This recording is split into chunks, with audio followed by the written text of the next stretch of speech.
April 2వ తేదీన హనుమాన్ శోభాయాత్ర ఘనంగా నిర్వహిస్తామన్నారు బజరంగ్ దళ్ తెలంగాణ రాష్ట్ర కన్వీనర్ శ్రీకాంత్. గౌలీగూడ రామమందిరం నుంచి కోటి ఆంధ్ర బ్యాంక్ చౌరస్తా మీదుగా సికింద్రాబాద్ తాడ్బండ్ వరకు విజయయాత్ర జరుగుతుందని తెలిపారు. కోటిలో సామూహిక హనుమాన్ చాలీసా పారాయణంతో పాటు ముఖ్య అతిథుల ప్రసంగాలు ఉంటాయన్నారు. విజయయాత్రలో బైక్ ర్యాలీ నిర్వహిస్తామంటున్న బజరంగ్ దళ్ తెలంగాణ రాష్ట్ర convener Srikanth Kalpana face to face. ప్రతి సంవత్సరం హైదరాబాద్లో ముఖ్యంగా శ్రీరామనవమి దాంతోపాటు హనుమాన్ జయంతి వచ్చిందంటే చాలు ప్రత్యేకమైన శోభ సంతరించుకుంటుంది. అదేవిధంగా ప్రత్యేకమైన శోభయాత్రలు కూడా జరుగుతూ ఉంటాయి. మరి ఈ సంవత్సరం హనుమాన్ జయంతికి సంబంధించి ఇటు విశ్వ హిందూ పరిషత్ కావచ్చు, బజరంగ్ దళ్ కావచ్చు, హనుమాన్ జయంతి శోభయాత్రకు సంబంధించి ఎలాంటి ఏర్పాట్లు చేస్తున్నారో తెలుసుకుందాం. మరి మనతో పాటు ఇటు బజరంగ్ దళ్కి సంబంధించిన ప్రాంత కన్వీనర్ శ్రీకాంత్ గారు ఉన్నారు. ఒకసారి వారితో మాట్లాడదాం. ముఖ్యంగా చూసుకున్నట్టయితే ప్రతి సంవత్సరం హనుమాన్ జయంతి వచ్చిందంటే చాలు హైదరాబాద్ వ్యాప్తంగా ప్రత్యేకమైన శోభ సంతరించుకుంటుంది. ఎక్కడ చూసినా కూడా జై హనుమాన్, జై శ్రీరామ్ అంటూ కూడా నినాదాలు వినిపిస్తూ ఉంటాయి. మరి ఈ సంవత్సరం బజరంగ్ దళ్కి సంబంధించి కావచ్చు, విశ్వ హిందూ పరిషత్కి సంబంధించి కావచ్చు, హనుమాన్ జయంతికి ఏ విధమైన ఏర్పాట్లు చేస్తూ ఉన్నారు?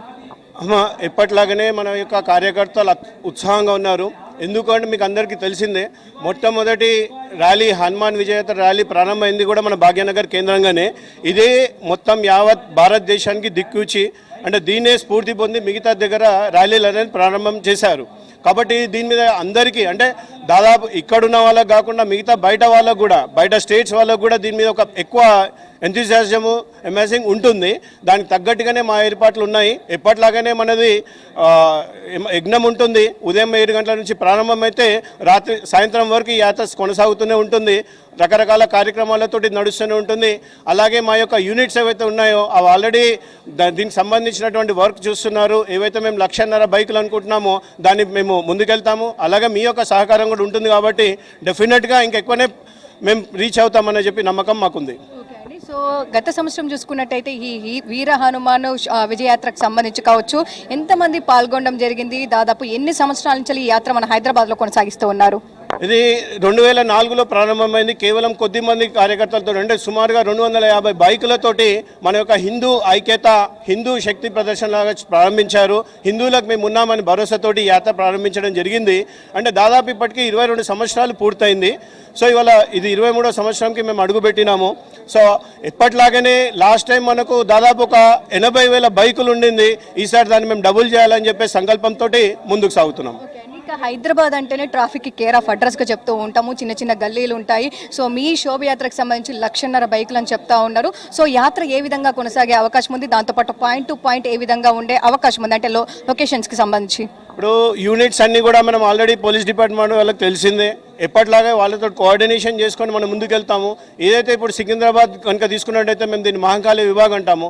అక్కడ దుండిగల్ నుంచి మొదలెట్టుకొని మేడ్చల్, సూరారం, బోయంపల్లి, అక్కడ ఆ యూనిట్స్ నుంచి కుకట్పల్లి నుంచి ప్రారంభమై మన గౌలీగూడ రామ మందిర్కి వస్తాయి. అలాగే ఇక్కడ నుంచి భాగ్యలక్ష్మి విభాగం నుంచి చూసుకున్నట్టయితే మనం చార్మినార్, కర్మాన్ ఘాట్, ఇట్లా ఓల్డ్ సిటీ, అలాగే విద్యానగర్ ఇలాంటి ప్లేసెస్ నుంచి ఒక పర్టికులర్ యూనిట్ నుంచి ప్రారంభమై మన మెయిన్ ర్యాలీలోకి కలుస్తున్నాము. సో ముఖ్యంగా చూసుకున్నట్టయితే గత 22 సంవత్సరాల నుంచి ర్యాలీ చేస్తూ ఉన్నారు. సో మీకు తెలిసే ఉంటుంది హైదరాబాద్ వ్యాప్తంగా ర్యాలీకి సంబంధించి ఏమైనా సెన్సిటివ్ ఏరియాస్ పర్టికులర్గా ఏమైనా ఉన్నాయా? అంటే సెన్సిటివ్ ఏరియాస్ అనేది మనకు తెలిసిందే. ఇక కొందరు ఉంటారు, అంటే మనం సెన్సిటివ్ ఏరియా అనడానికి లేదు, ఎందుకంటే మనం భారతదేశంలో ఉన్నాము. ఒకవేళ కొందరు ఉంటారు, వాళ్ళకు మేము బుద్ధి చెప్పగలుగుతాము. కాకపోతే మనకు చట్టం పైన గౌరవం ఉంది కాబట్టి పోలీస్ శాఖ ఏ విధంగా అయితే మనకు నిర్దేశం ఇస్తుందో దాని ప్రకారం మనం వెళ్తున్నాం. విజయయాత్ర ఏదైతే ఉందో శోభయాత్రకు సంబంధించి కావచ్చు, ఎవరైనా ముఖ్య అతిథులు రాబోతా ఉన్నారా? సో ఎట్లా ఉండనుంది విఐపికి సంబంధించి? విఐపికి సంబంధించి మనది విశ్వ హిందూ పరిషత్ నడిచేదే సాధు సంతుల మార్గదర్శనంతో, సాధు సంతుల యొక్క ఆశీర్వచన ప్రసంగంతో యాత్ర ప్రారంభమవుతుంది. మళ్ళీ తర్వాత ఒక ప్రెస్ మీట్ ఉంటుంది. అందులో మిగతా మీకు డీటెయిల్స్ అనేది మేము ఇవ్వడం జరుగుతుంది. సో ఈ 1,50,000 కావచ్చు ఏదైతే బైక్ ర్యాలీ అని చెప్తూ ఉన్నారో, సో ఎక్కడెక్కడి నుంచి వచ్చే అవకాశం ఉంది? త్రూఅవుట్ హైదరాబాద్ లేదంటే ఇతర డిస్ట్రిక్ట్స్ నుంచి కూడా వచ్చే అవకాశం ఉందా? మేజర్గా అయితే త్రూఅవుట్ మన హైదరాబాద్ నుంచి వస్తారమ్మా కొద్ది గొప్ప మంది, ఎందుకంటే వాళ్ళకి అత్యుత్సాహం ఉంటుంది. అంటే మిగతా ప్రాంతాల్లో కూడా మన యొక్క ర్యాలీలు జరుగుతున్నాయి. అయినప్పటికీ కూడా కొందరికి భాగ్యనగర్ స్ఫూర్తి కాబట్టి కొందరు వచ్చే అవకాశం ఉంది. చూస్తూ ఉండగా హనుమాన్ జయంతికి సంబంధించి వీర హనుమాన్ విజయ యాత్ర కావచ్చు, శోభయాత్రకు సంబంధించి అయితే ప్రత్యేకమైన ఏర్పాట్లు చేస్తూ ఉన్నామని చెప్తా ఉన్నారు. ఇటు పోలీస్ కోఆపరేషన్తో పాటు ఇటు ఎవరైతే ఉన్నారో బజరంగ్ దళ్, విశ్వ హిందూ పరిషత్కి సంబంధించి వాళ్ళ కమిటీకి సంబంధించి వాలంటీర్స్తో పాటు ఎలాంటి అవాంఛనీయ సంఘటనలు జరగకుండా ప్రశాంతమైన వాతావరణంలో శోభయాత్ర జరిగే విధంగా ఏర్పాట్లు అయితే చేస్తున్నామని చెప్తున్న సిచ్యువేషన్స్ ఉన్నాయి. ఇవి హనుమాన్ జయంతికి సంబంధించి, శోభయాత్రకి సంబంధించి, బైక్ ర్యాలీకి సంబంధించిన ఇన్ఫర్మేషన్. కెమెరా పర్సన్ నాగేష్ రెడ్డితో కల్పన, V6 న్యూస్, హైదరాబాద్.